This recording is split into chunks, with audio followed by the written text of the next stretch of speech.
Assalamualaikum warahmatullahi wabarakatuh. Apa kabar teman-teman semua? Semoga teman-teman dalam keadaan sehat ya. Sebelum masuk ke materi, kami ingin perkenalan singkat terlebih dahulu. Jadi, kami dari program studi Teknik Informatika, kelas A angkatan 2018, kelompok 8 mata kuliah pemrograman berbasis objek. Nah, pada video ini, kami akan membahas tentang access modifier dan encapsulation. Dimulai dari pembahasan materi access modifier, kemudian materi encapsulation, lalu dilanjutkan dengan demonstrasi program, dan terakhir adalah kesimpulan. Semoga bermanfaat. Yang pertama, ada access modifier. Apa itu access modifier? Jadi, bisa diibaratkan, access modifier itu sebagai sebuah gembok yang menutup atau melindungi variabel, metode, maupun kelas dari usaha akses yang akan dilakukan oleh objek lain. Jadi, access modifier itu sebuah hak akses yang diberikan kepada sebuah variabel, metode, atau kelas dengan tujuan untuk menjaga integritas dari data tersebut ketika ingin diakses oleh objek lain. Semua yang ada di dalam kelas seperti atribut dan metode disebut sebagai member. Pada hubungan inheritance, semua member di dalam kelas induk akan bisa diakses oleh kelas anak atau subkelas, kecuali member tersebut diberikan modifier private.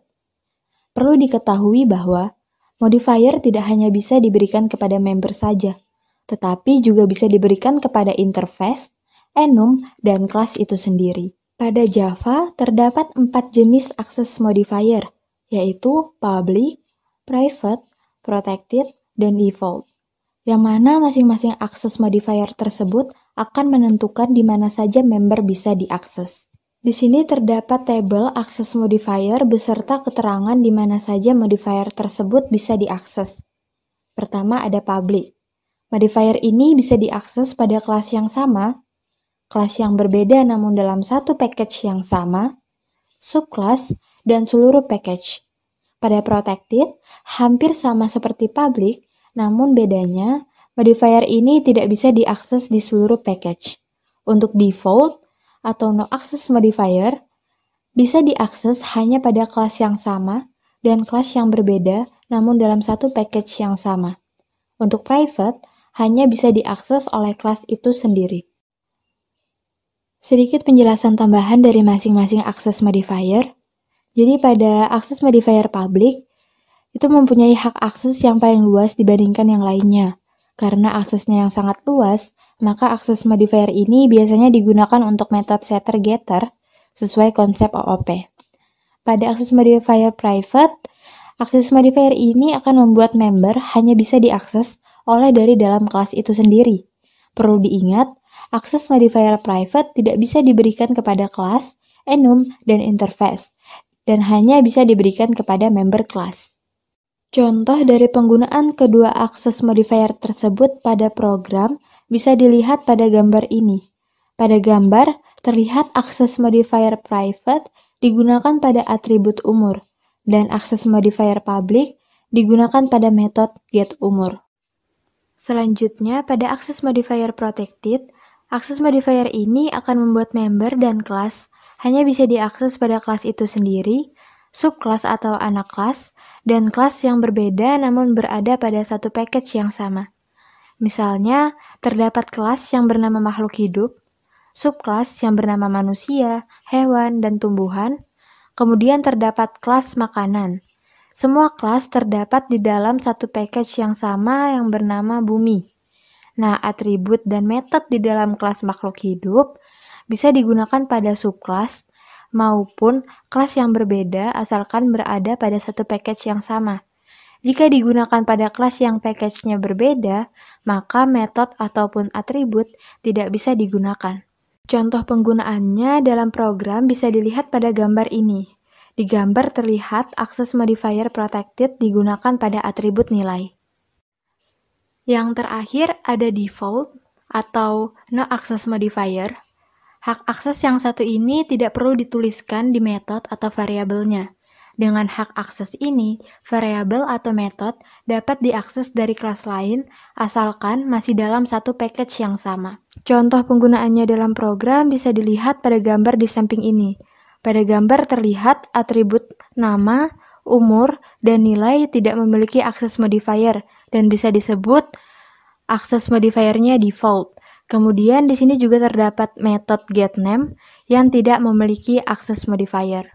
Nah, teman-teman, access modifier sudah selesai dibahas. Selanjutnya adalah pembahasan tentang encapsulation. Encapsulation diibaratkan sebagai plastik hitam ini yang membungkus barang di dalamnya. Barang tersebut adalah data atau variabel. Data tersebut tidak bisa diakses oleh kelas lain karena dilindungi oleh pembungkus hitam ini. Jadi, encapsulation merupakan salah satu konsep OOP yang memiliki mekanisme untuk membungkus sebuah data atau variabel. Data tersebut tidak bisa diakses oleh kelas lain. Semua data harus diset menjadi private. Kita hanya dapat mengakses data tersebut dengan menggunakan metode public getter dan setter. Contohnya dalam program bisa dilihat pada gambar ini. Pada gambar ini terlihat atribut name dan nama diberikan access modifier private sebagai encapsulation dan diberikan metode setter dan getter. Hal ini agar atribut yang private ini bisa diakses oleh kelas yang lain. Nah, di gambar ini atribut variabel yang private diakses pada kelas yang lain. Karena adanya metode setter dan getter, maka kelas ini bisa menggunakan variabel yang ada pada kelas mahasiswa. Demikian penjelasan mengenai encapsulation dan juga access modifier. Selanjutnya demonstrasi contoh program dalam membuat access modifier dan encapsulation menggunakan NetBeans.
Kesimpulannya adalah, akses modifier adalah sebuah hak akses yang diberikan kepada sebuah variabel atau metode atau kelas dengan tujuan untuk menjaga integritas dari data tersebut ketika ingin diakses oleh objek lain. Dengan adanya akses modifier, kita dapat membatasi research mana saja yang dapat diakses oleh objek tertentu, turunannya, ataupun oleh metode tertentu. Akses modifier memiliki 4 jenis, yaitu public, private, default, dan protected. Dan encapsulation merupakan salah satu konsep OOP yang bertujuan untuk membungkus sebuah data atau variabel agar tidak bisa diakses oleh kelas lain. Demikian akhir presentasi tentang akses modifier dan encapsulation. Semoga bermanfaat untuk kita semua. Terima kasih atas perhatiannya. Kurang lebihnya mohon maaf. Assalamualaikum warahmatullahi wabarakatuh.